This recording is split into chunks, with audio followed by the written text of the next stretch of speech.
السلام علیکم دوستوں، آج پھر حاضر ہوا ہوں ایک اور کہانی کے ساتھ، مگر اس سے پہلے اگر آپ نے ہمارے چینل کو سبسکرائب نہیں کیا تو جلدی سے ہمارے چینل کو سبسکرائب کریں اور نوٹیفیکیشن کے لیے بیل آئیکن کو دبا دیں تاکہ ہماری آنے والی ویڈیو کی نوٹیفیکیشن آپ کو بآسانی ملتی رہے۔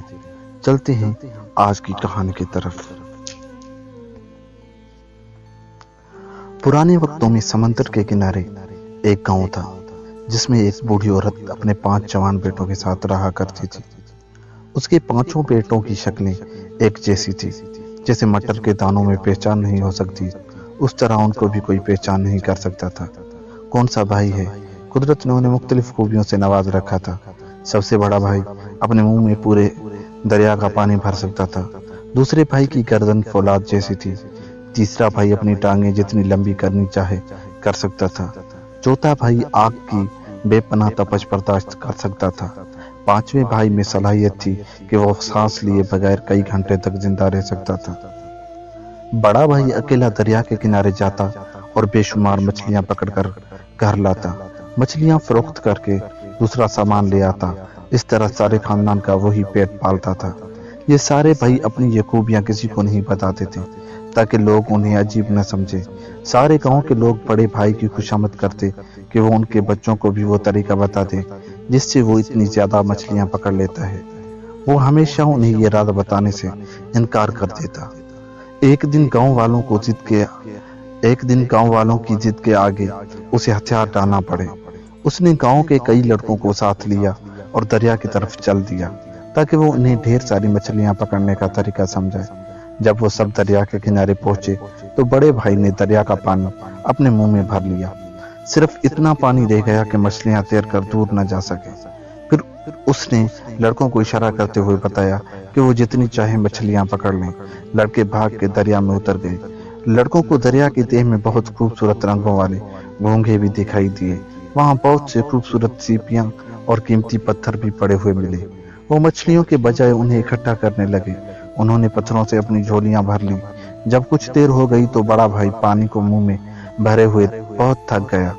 اس نے وہ لڑکوں کو اشارے کرنے لگا کہ وہ جلدی دریا کے کنارے واپس آ جائیں، لیکن وہ تو دریا کے اس خزانے کو جمع کرنے میں اتنے مصروف تھے کہ انہوں نے بڑے بھائی کے اشاروں کی طرف کوئی توجہ نہیں دی اور دریا کی سطح پر آگے ہی آگے بڑھتے رہے۔ بڑا بھائی تنگ آ کر زور زور سے ہاتھ ہلانے لگا، لیکن پھر بھی گاؤں کے لڑکوں نے جان بوجھ کر اس کی طرف نہ دیکھا۔ آخر جب بڑے بھائی کو محسوس ہوا کہ وہ اب دریا کا پانی منہ میں نہیں سنبھال سکتا تو اس نے سارا پانی واپس دریا میں انڈیل دیا۔ گاؤں کے سارے لڑکے اپنی لالچ کی وجہ سے دریا میں ڈوب گئے۔ جب بڑا بھائی گھر پہنچا اور ان لڑکوں کے ماں باپ نے اس سے پوچھا کہ ان کے بچوں نے کتنی مچھلیاں پکڑی ہیں اور وہ کب گھر آئیں گے، بڑا بھائی بہت افسردہ تھا۔ اس نے پڑوسیوں کو سارا واقعہ سنایا۔ انہیں یقین دلانے کی کوشش کی کہ اس افسوسناک واقعے میں اس کا کوئی قصور نہیں ہے۔ اس نے سب کو بتایا کہ کس طرح لڑکوں کی منت کی وہ واپس آ جائیں، لیکن انہوں نے اس کا کہنا نہیں مانا۔ اسے مجبوراً پانی دریا میں دوبارہ ڈالنا پڑا۔ ویسے بھی وہ اتنا پانی کہیں اور نہیں پھینک سکتا تھا، لیکن گاؤں والے بہت غصے میں تھے۔ انہوں نے اس کی بات پر یقین نہیں کیا۔ گاؤں والوں نے اسے پکڑا اور گھسیٹتے ہوئے گاؤں کے مکھیا کے پاس لے گئے۔ مکھیا کو ساری بات بتائی تو اس نے فیصلہ کرتے ہوئے بڑے بھائی سے کہا، تم اپنی ذمہ داری پر لڑکوں کو ساتھ لے کر گئے تھے تو یہ تمہاری ہی ذمہ داری تھی کہ انہیں واپس بھی لاتے، اس لیے سزا کے طور پر کل تمہاری گردن کاٹی جائے گی۔ یہ سن کر بڑے بھائی نے مکھیا سے درخواست کی کہ مرنے سے پہلے وہ ایک دفعہ اپنی بوڑھی ماں سے ملنا چاہتا ہے، تو اس نے اجازت دے دی۔ بڑا بھائی گھر آیا اور آ کر سارا معاملہ بھائیوں کو سنایا۔ اس کے چھوٹے بھائی جس کی گردن فولاد کی بنی ہوئی تھی، اس نے کہا، تم اپنی جگہ مجھے جانے دو، کسی کو پتہ نہیں چلے گا تم ہو یا تمہاری جگہ میں ہوں، کیونکہ ہماری شکلیں اتنی ملتی جلتی ہیں اور کسی بھی صورت وہ میری گردن نہیں کاٹ سکیں گے۔ اگلے دن چھوٹا بھائی مکھیا کی عدالت میں گیا اور کہنے لگا، جناب بہت شکریہ، آپ نے مجھے میری ماں سے ملنے کی اجازت دی، بس اب مرنے کے لیے تیار ہوں۔ پھر چھوٹا بھائی اس لکڑی کے ٹکڑے کے پاس بیٹھ گیا اور اپنی گردن اس لکڑی کے ٹکڑے پر رکھ لی۔ تب جلاد نے اپنی تیز دھار تلوار سے اس کی گردن پر وار کیا، لیکن تلوار اس کی گردن پر لگ کر اچٹ ہو گئی۔ گردن پر کوئی اثر نہ ہوا، یہ دیکھ کر فوراً ایک اور تلوار منگوائی گئی جو زیادہ تیز تھی، اور پھر ایک اور تلوار، لیکن ہر دفعہ پھر وہی ہوا جو پہلے ہو چکا تھا۔ کوئی تیز دھار تلوار اس کی فولادی گردن کو نقصان نہ پہنچا سکی، بلکہ اس کی دھار کند ہو گئی۔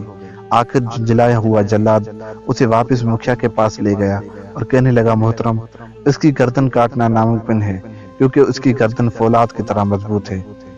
منصف نے نیا حکم سنایا، کل اس شخص کو سمندر میں پھینک دیا جائے۔ یہ فیصلہ چھوٹے بھائی نے سنا۔ اس نے کہا، جناب، میں آج ماں کو الوداع کرایا تھا، لیکن کیونکہ مجھے کل سمندر میں ڈبویا جائے گا تو مجھے دوبارہ ماں کو ملنے کی اجازت دی جائے۔ مکھیا نے پھر اسے اجازت دی۔ بھائی گھر واپس آیا اور انہوں نے دوبارہ مشورہ کیا۔ یہ سن کر وہ بھائی جو اپنی مرضی سے اپنی ٹانگیں لمبی کر سکتا تھا، اس نے کہا، صبح میں جاؤں گا۔ لہذا اگلے دن تیسرا بھائی عدالت پہنچا۔ کسی کو بھائیوں کی تبدیلی کا علم نہ ہو سکا۔ مکھیا کے حکم پر کچھ لوگ اسے کشتی میں بٹھا کر سمندر کے بیچ لے گئے اور اسے سمندر میں پھینک دیا، لیکن ڈوبنے کی بجائے تیسرے بھائی نے اپنی ٹانگیں اتنی لمبی کر لی کہ وہ سمندر کی تہ کو چھونے لگی۔ اب اس کا سر پانی سے باہر تھا۔ اس نے نکال کر پھر کشتی میں بٹھایا اور مزید گہرے سمندر میں لے جایا گیا، لیکن اس کی ٹانگیں سمندر کی گہرائی جتنی لمبی ہوتی گئی، اس طرح وہ ڈوب نہیں پایا۔ اسے ایک دفعہ پھر مکھیا کے سامنے پیش کیا گیا۔ اس دفعہ مکھیا نے حکم دیا کہ اسے ابلتے ہوئے تیل میں پھینک دیا جائے۔ ایک بڑی دیگ میں تیل ڈال کر اسے گرم کیا جانے لگا تو اس نے ایک دفعہ پھر مکھیا سے پوچھا کہ کیا وہ اپنی ماں کو مل کر بتا سکتا ہے کہ وہ ابھی زندہ ہے۔ مکھیا مان گیا۔ جب اس کے بھائیوں نے منصف کا یہ فیصلہ سنا تو چوتھے بھائی، جسے آگ نقصان نہیں پہنچا سکتی تھی، اس نے کہا کہ سزا وہ جھیلے گا۔ پھر جب تیل کڑکنے لگا تو چوتھے بھائی کو تیل میں پھینک دیا گیا۔ وہ اس بڑی دیگ میں یوں تیرنے لگا جیسے کسی ٹھنڈے پانی کی جھیل میں۔ وہ کہنے لگا، آگ اور تیز کرو، یہ تیل تو گرم ہی نہیں ہوا۔ جب جلاد کو یقین ہو گیا کہ آگ اس کا کچھ نہیں بگاڑ سکتی تو وہ اسے دوبارہ مکھیا کے پاس لے گئے۔ مکھیا نے سارا معاملہ سن کر سارے گاؤں کی پنچایت بلا لی کہ اب کیا کیا جائے۔ تب سب نے فیصلہ سنایا کہ اس مجرم کو مارنے کا ایک ہی طریقہ بچا ہے کہ اسے زمین میں زندہ گاڑ دیا جائے۔ گاؤں سے باہر ایک جگہ بڑا گڑھا کھودا گیا۔ ایک دفعہ قیدی کو پھر سے ماں سے ملنے کی اجازت دے دی گئی تو اس بھائی کی جگہ پانچویں بھائی نے لی جو سانس لیے بغیر زندہ رہ سکتا تھا۔ پھر زمین میں پانچویں بھائی کو گاڑ دیا گیا، مگر اسے کوئی فرق نہیں پڑا کیونکہ وہ سانس لیے بغیر زندہ رہ سکتا تھا۔ جب رات کو سارے مطمئن ہو کر اپنے گھر واپس چلے گئے کہ انصاف ہو چکا ہے تو چاروں بھائیوں نے اسے گڑھے سے نکال لیا۔ پھر سب بھائی اپنی ماں کے ساتھ ہنسی خوشی زندگی بسر کرنے لگے۔ دوستو، یہ تو ایک فرضی کہانی تھی، مگر اس میں سبق یہ تھا کہ لالچ ہمیشہ مرواتی ہے۔ لالچ بری بلا ہے، انسان کو لالچ نہیں کرنی چاہیے۔ ملتے ہیں کسی اور ویڈیو کے ساتھ، تب تک کے لیے خدا حافظ۔